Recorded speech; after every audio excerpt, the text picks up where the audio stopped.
Hello, good evening, good afternoon, and good morning. So, welcome back, Balakubak. This is part 2 of our concentric footing design. This is number 2, check soil pressures at service loads.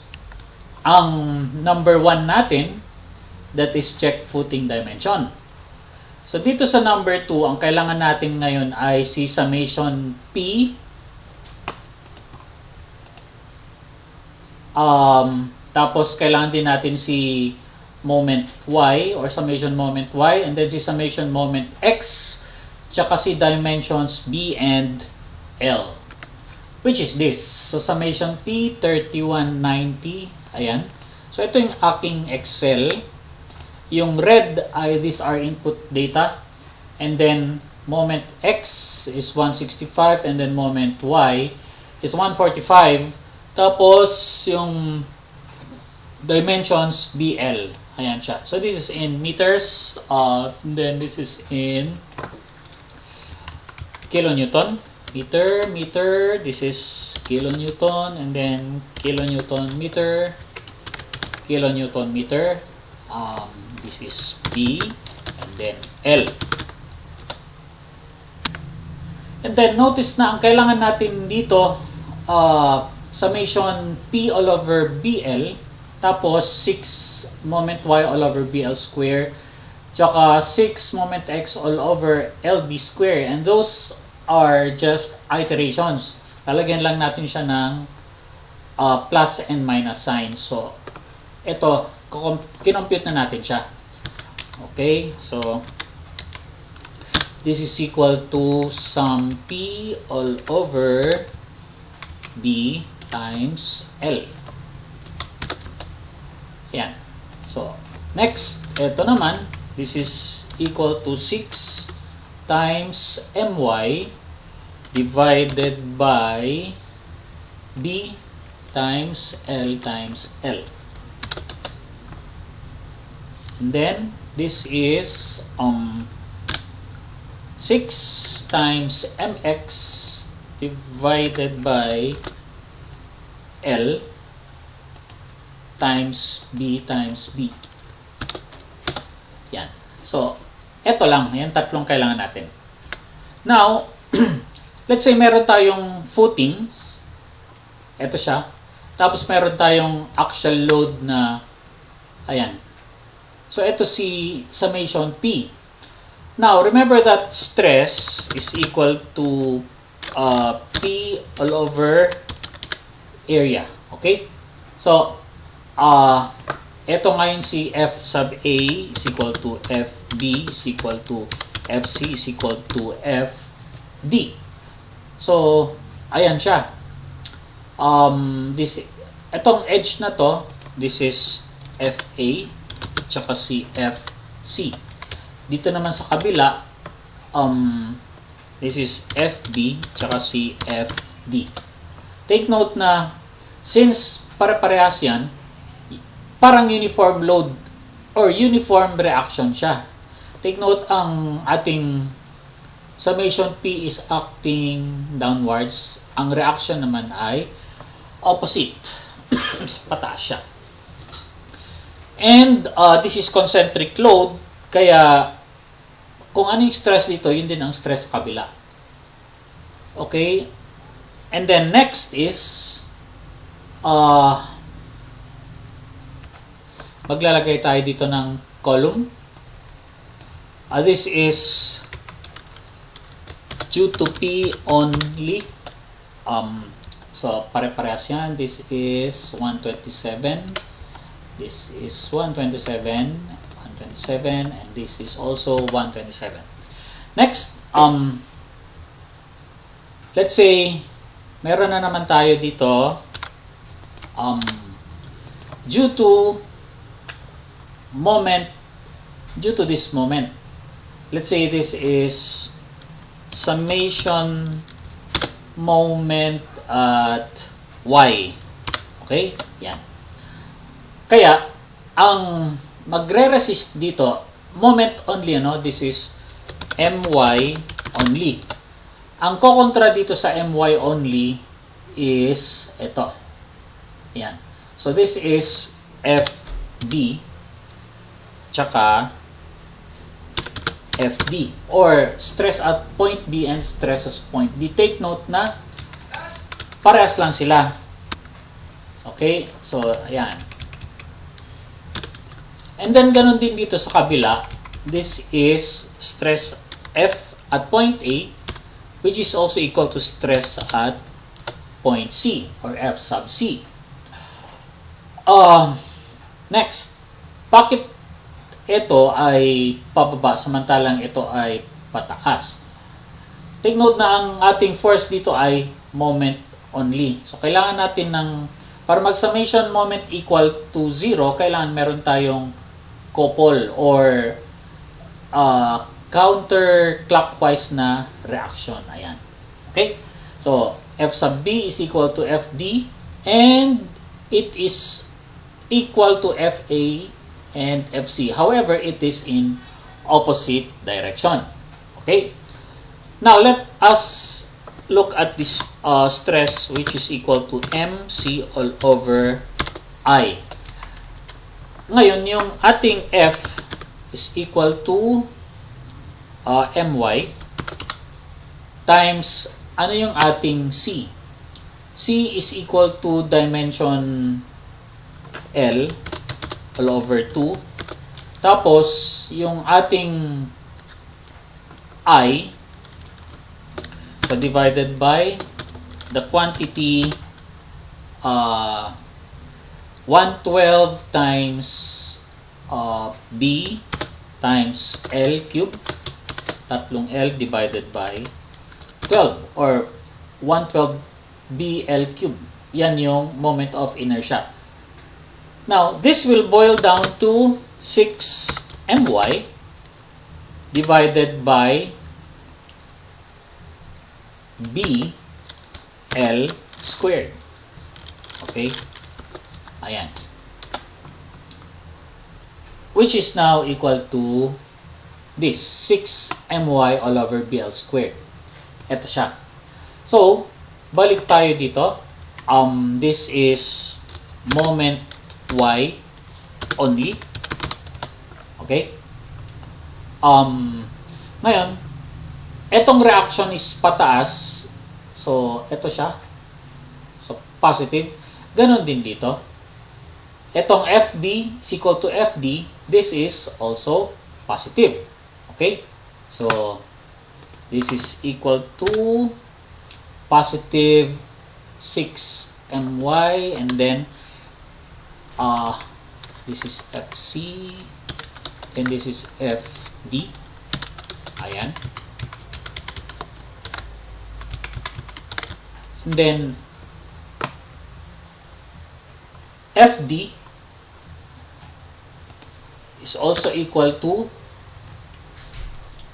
6 my BL squared. Ayan.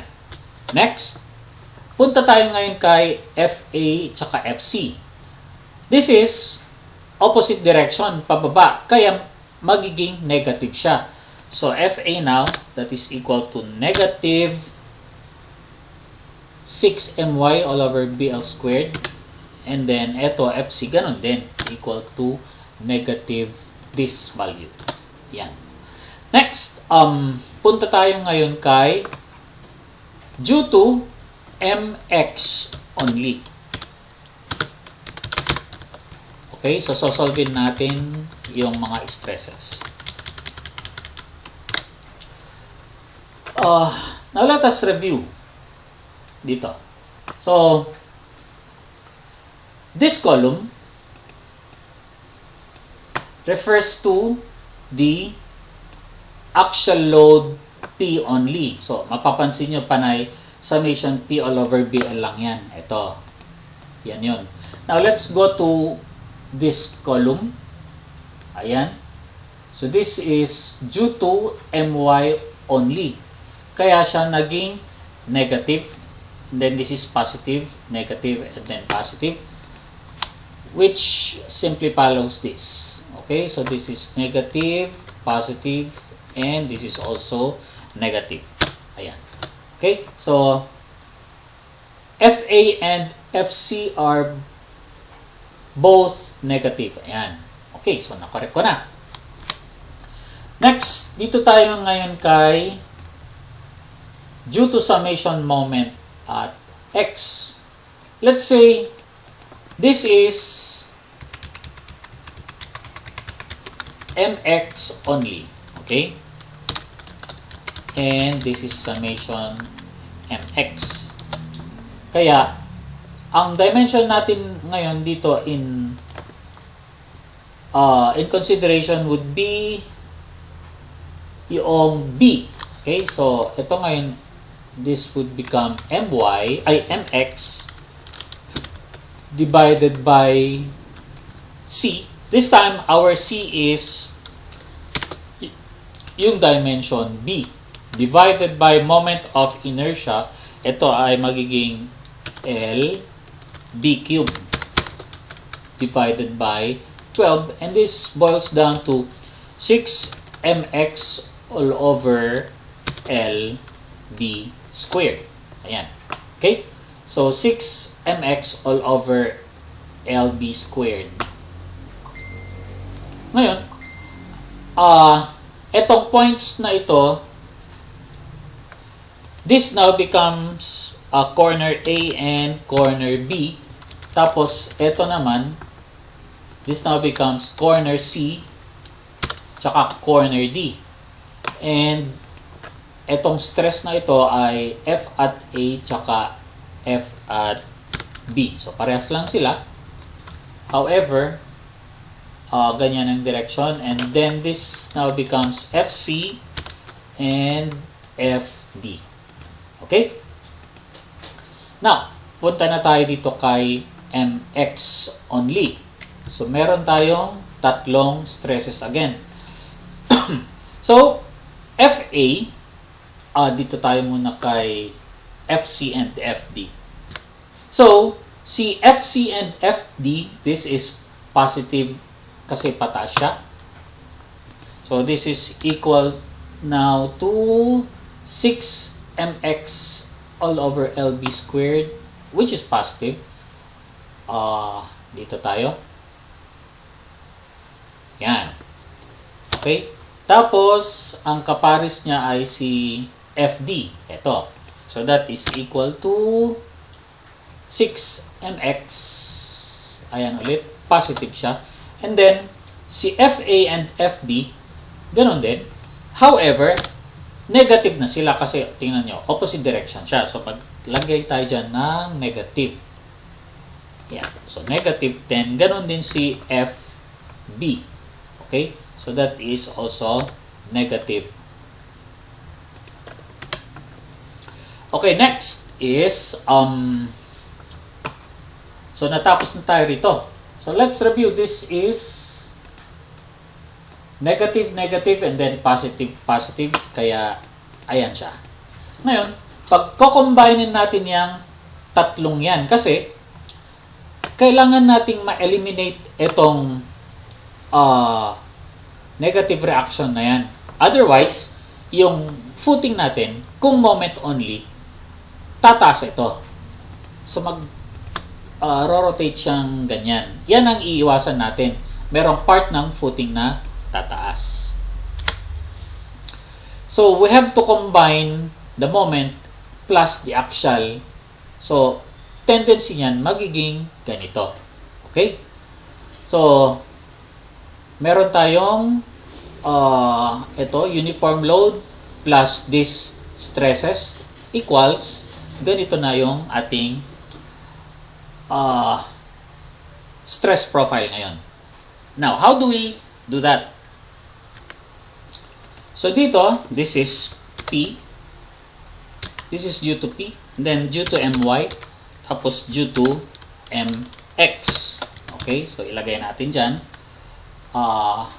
Ayan. So, copy lang natin yan. Take note, if you will press F2 here, magli-link siya doon. And then, etong MY, click mo lang yan. Tapos, copy, paste, paste, paste. Ngayon, natapos na natin ito. Okay? isali na natin tong due to mx. So this is equal, i-click natin to, and then paste, paste, paste, paste. So mapapansin nyo, ito ay minus, minus, which is this, minus, minus. Ito naman, plus, minus. Ito, plus, tsaka minus. Ngayon, kunin natin yung reactions. So finally, oops, this becomes equal to, mag-insert lang ako ng column dito, equal to summation, i-add mo lang yung tatlong yan, close, and then copy, paste, paste, paste. Yan. So, mapapansin nyo na lahat etong tatlo ay greater than 0. So, that means, okay yung ating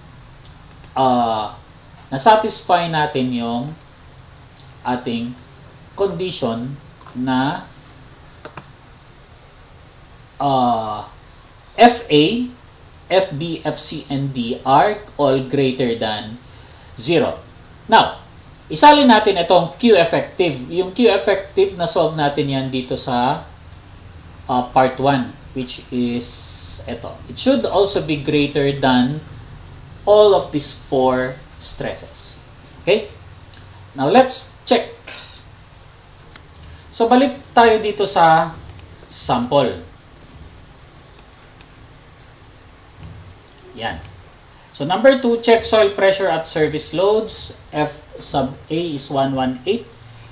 Pero, lumalabas dito ng F sub A natin ay 111.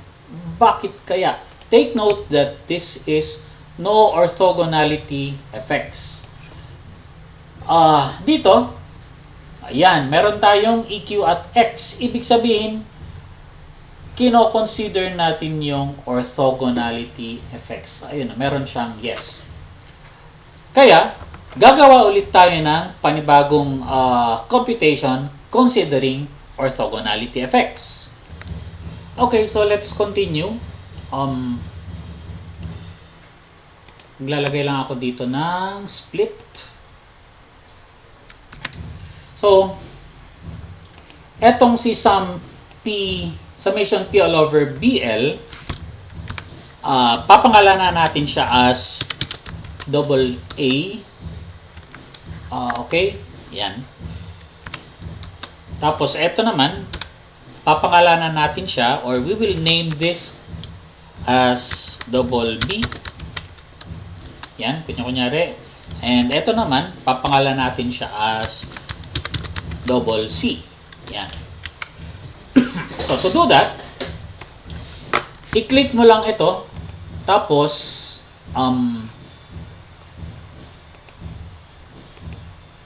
ayan, click mo yan. And then here, on this cell, you type here, capital AA, and then you press enter once. So, mapansin nyo na hindi gumalaw itong cell. And then, you press enter again. Gagalaw na siya. So, pag click mo yon sa ibang cell, for example, itong cell na yan, this is cell G9. Ayan. Ngayon, pag click mo ito, ang pangalan nito, instead of cell C7, becomes now double A. Then, punta tayo dito. So, ang pangalan nitong cell na yan is cell C, column C, row 8 or C8. So, papangalanan natin ito ngayon ng double B. Okay, so capital BB, press enter twice, enter, and then enter ulit. Kapag binalikan mo yan, instead na C8, magiging BB na siya. Yan. So, next, ito, pangalanan natin siya ng CC, enter twice. Ayan. Then, gawa tayo ng panibagong spreadsheet dito. This time, i-consider natin si orthogonal effects. Take note na dati, dito, without orthogonal effects, 100% C moment Y, tsaka 100% C moment X. Ngayon, kapag ka EQX lang, ang 100% dito, ang magre-resist si moment Y. Okay? Ayan. So, 6. And then, 30% lang kay X, moment X. So, 0.3 times 6 will give you 1.8. Okay? So, yan yun. So, gawa tayo ng panibagong spreadsheet. Dito, this is with orthogonality effects.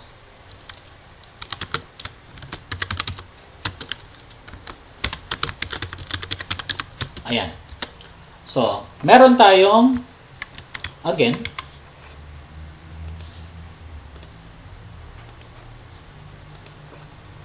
tatlong stresses, FA, tapos, diretso na natin siya.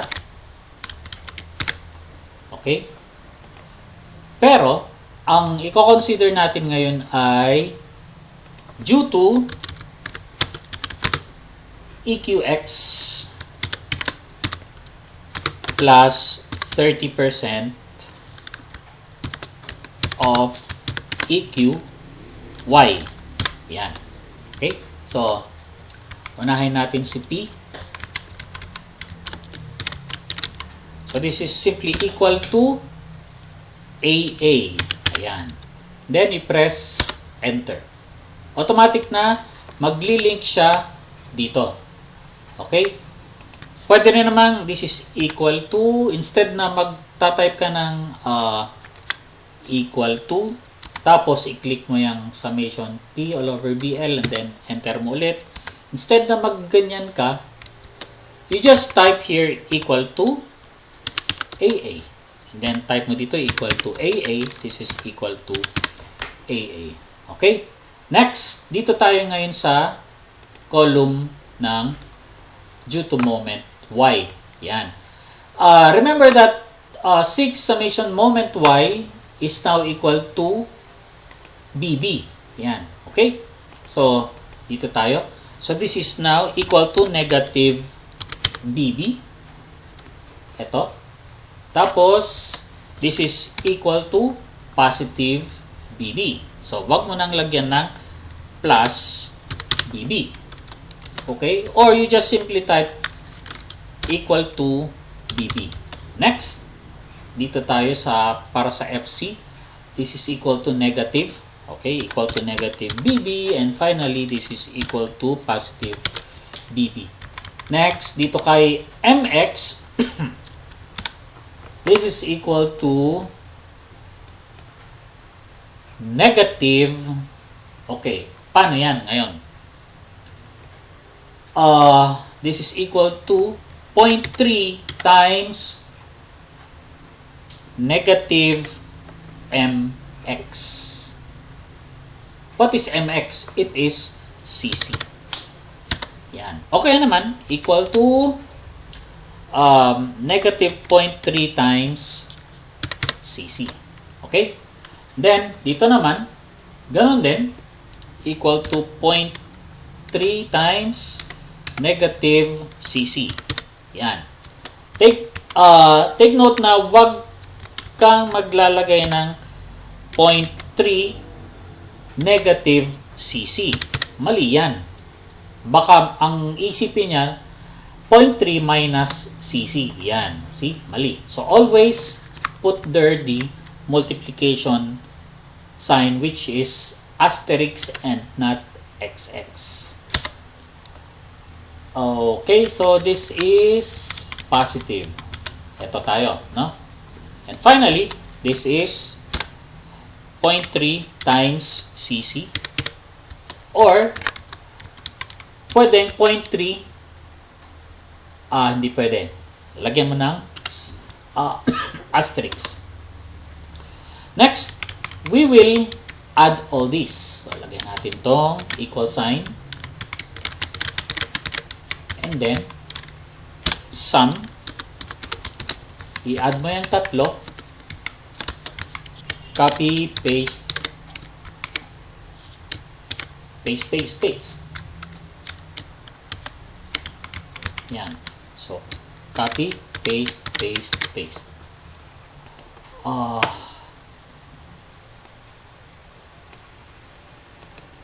Lagyan natin siya ng border. Okay, so medyo nilayo ko lang tong FA para hindi tayo malito. Now let's check, going back to our sample, ito niya siya, EQ at X direction. Ayan. FA is equal to 118. Ito, so bold ko yan. Then F sub B is 129. FC is 125. And finally, FD is 135.57. Now, let's go to due to earthquake. So, pwede na natin tong tanggalin ngayon. Ano? Yan. Due to EQZ plus 30% of this is EQY, no? This is EQY plus 30% of EQX.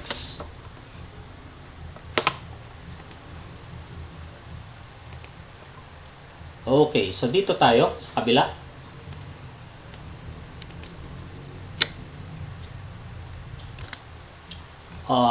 Dito tayo.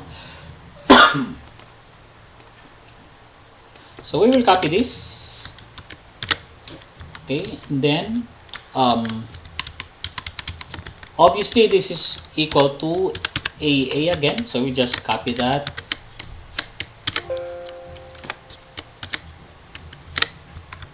Ayan, copy, paste, paste, paste. And then etong si MY, column MY, pagbalik ta rin natin, no? Yan. So, dito tayo. So, si MX is negative. What is MX? 6MX all over LB squared. I think this is BB. Okay? So, negative BB. Okay, let's check. Nasaan si due to MX? Eto. Baliktad. BB si MY. So, si 6MX all over LB squared, this is CC. Okay, so correction.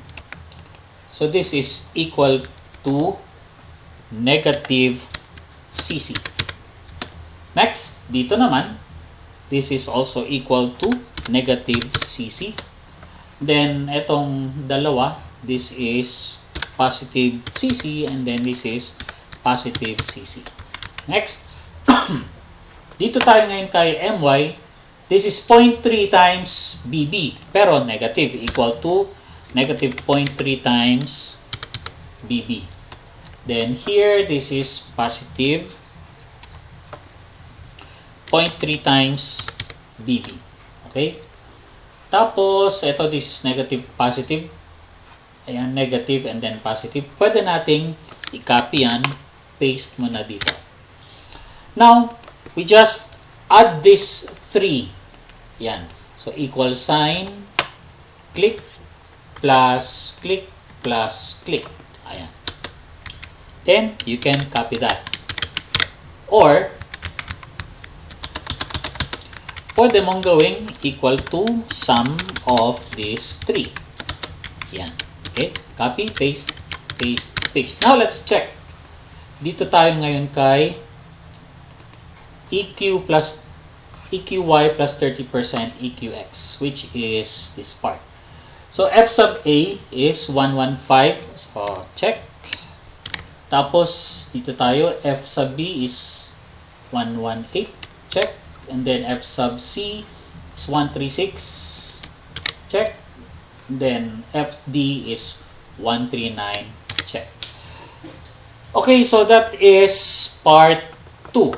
Now, kung mag-exam tayo, gawin nyo yung check number 1 and check number 2. So, ilang items lahat yan? 1, 2, 3, 4, 5, 6, 7, 8, 9, 10 items lahat. So, this is 10 all over 10. So, ganun tayo mag-i-scoring. Now, balik tayo dito sa ating pattern. Dito sa ating pattern, for EQX plus 30% EQY, dapat yung apat na stresses is less than Q effective and greater than 0. Ganon din dito kay EQY. It should be less than Q effective and greater than 0. Kapag greater than 0, ibig sabihin, wala tayong soil tension. Ibig sabihin, yung footing mo, hindi siya tataas in any corner. So, that's it. Thank you for listening.